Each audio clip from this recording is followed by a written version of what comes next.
I was trying to decide what to talk to you guys about. Definitely not my high school experience. I was a terrible, terrible kid in high school. I was constantly in trouble, constantly suspended. I had Saturday school a lot. Do you guys have Saturday school still? I don't even understand what that is. It's like the most ridiculous thing. But I think what it comes down to is when I was your age, I really had an issue with authority. And I'm not talking about common sense authority, sit in a chair, don't stand on a chair and that sort of a thing. But I'm noticing now the trend in high schools and in middle schools and even in elementary schools. I was just over at the Trump and a girl came up to me and she was in middle school and she said how hard it is for her to just say what she thinks and that she was actually scared to come to this summit because she didn't want her friends to say a bunch of things about her and what her ideas are. And I think that that's a really sad time to be in, where just thinking what you think automatically labels you all. How many of you guys have been called racists? This is sad. Look around. This is sad. That's a terrible thing, for thinking what you think. Even if what you think is true, you get called a racist. How many guys have you guys been called sexist? This is a question for the fellas. Wow. All been called. You guys are this is a terrible crowd. I've got racists and sexists in the room tonight, right? Oh, how many have been called Nazis? Nice. Awesome, right? Alt-right, okay. There's a lot of names that you get called. Well, don't worry. So let me tell you the thing about being called names. It doesn't really matter. I've been called an Uncle Tom. I've been called a coon. I've been called a house nigger. I have been called a house slave. I've been called a bed wench, which I didn't even know what that was. It sounded kind of comfortable. It's like, I could be that. I might be that. And then I learned what it was, obviously, and I was like, wow, that's pretty horrific. And this is sort of the game you have to play to be yourself, to say what you actually think, especially when you're in an environment where everyone is trying to tell you what to think. And in high school,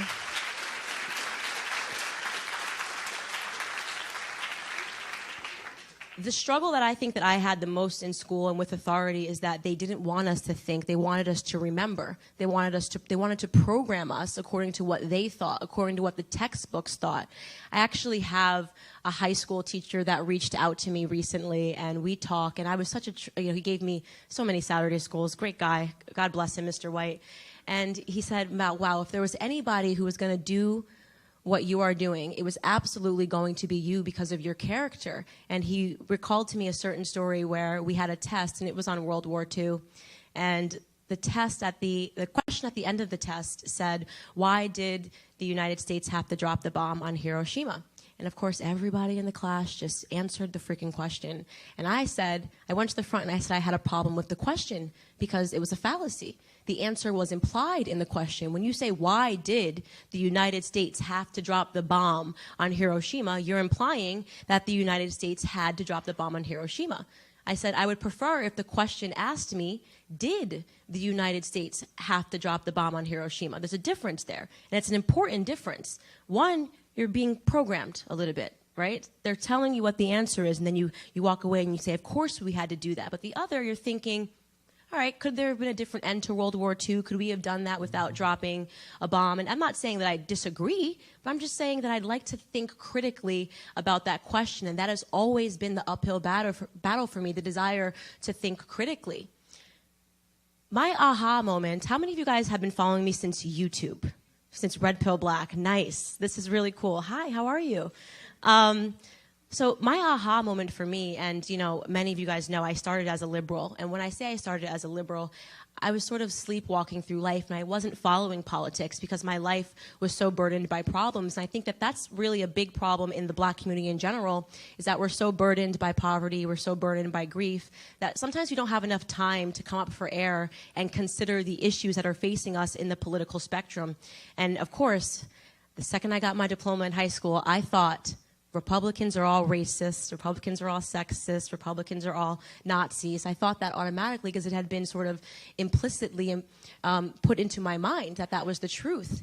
But then something amazing happened, and a man by the name of Donald J. Trump came down the escalator. And I remember thinking, oh, come on, man, not this guy. That was my first thought. I was like, I didn't love him. I didn't think that he was the right person to be the president, But what I didn't think about him, I didn't think he was a racist, a sexist, a misogynist, a rapist, and that all of a sudden the media was saying that. Prior to that, they loved Donald Trump. Donald Trump had his own show. He was the man. I grew up listening to a lot of hip-hop. They would always talk about, in Jay-Z's music, he was one of my idols growing up. He would talk about Mar-a-Lago. Everybody wanted to be like Trump until Trump ran for the president of the United States. And that was sort of my aha moment. I said, okay, this is weird. Now I'm starting to think that they just want me to think that any other idea must be the wrong idea, that they're trying to use fear to strap me into this existence. And I don't really think that Donald Trump is any of those things. So I quit my job and I started a YouTube channel, which I'm not recommending. I know that CNN will say, Candace tells kids to go quit their jobs and launch YouTube channels. But for me, I felt so passionate and so compelled that we had to have a more sane discussion, that we had to have a more realistic discussion, that I said, I'm going to quit my job. I was working in finance at the time, working off my student loans. I had $100,000 in student loan debt when I started. I had just a little bit of my loan left and some savings account, and I said, I'm going to go for it. I'm going to go for broke here, and I'm going to launch a YouTube channel because I feel passionate and I feel inspired by that. And obviously, we had some success. My third video got 29 million views worldwide. Does anybody know what the topic was on that video? This is a bonus. Okay, go ahead. Nope, that was my first video, though. That's awesome. Anybody? What's that? No. It's fine. You don't have to know. You can't. You're supposed to ask me if you could cheat. It's unbelievable. What's that? No, it was the next video. I did a video after the Charlottesville debacle, right? And you guys remember that situation. It was like, oh, we could see it. And I genuinely felt that I didn't really care about what happened in Charlottesville. That's a controversial thought to have. You can't, at the time that CNN and everybody is running this and somebody's telling you that somebody died in the middle of this heated protest, and they say that there's Nazis and there's KKK members and we've got Black Lives Matter protesters there and somebody's dead. You can't emerge as a voice and say, I don't care about that. The video was actually entitled, I don't care about Charlottesville, the KKK, or Nazis. And I basically said, this is ridiculous. We are now reaching a point where the media is trying to sell to us that the KKK is alive and well. I mean, I can't think of a single time in my life that I walked outside and I saw a man with a hood on horseback, right?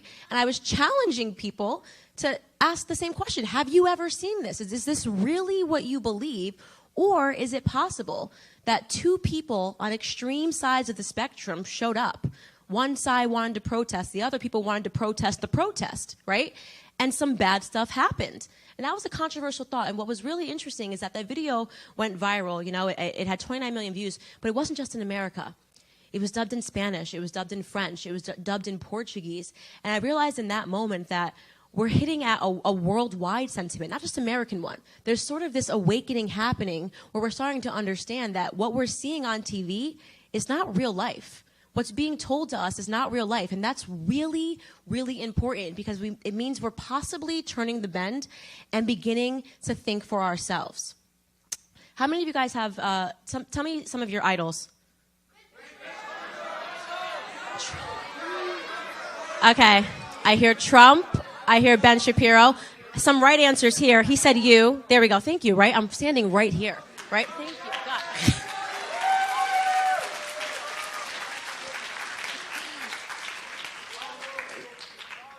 Who? Charlie Kirk. Great answer, right? So now let me ask you, can somebody answer to me why? This is a really good question. Why do we have idols? Can somebody raise their hand and let me know why? Why do we have idols? Right there. To set an example of what we want to be. Any other answers? To try to be like them. Okay? Anybody have any, what do you think? To learn from them. That's a good answer. What do you think? There's no wrong answer. To idolize them. Right? Does anybody have any sports idols that are in sports? Tom Brady. What'd you say? Serena Williams. Great idols. Okay. So obviously we're in a room right now where a lot of people, we have idols, right? I grew up, I had idols. I went through a phase where I idolized Jay-Z, and then I idolized Beyonce. I used to idolize Christina Aguilera, Genie in a Bottle. I went through a phase where I used to idolize Kanye West.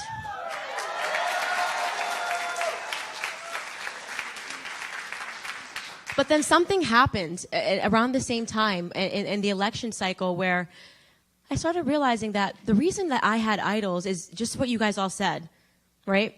You have idols because you want to be like them, right? Because you are inspired by them, because they make you feel like you can do something with yourself. No matter, their stories are the most amazing thing, behind the scenes, how they started, when they were poor, how they got rich. That's what's so fascinating, to hear how your idol started. It lets you know that you can do it.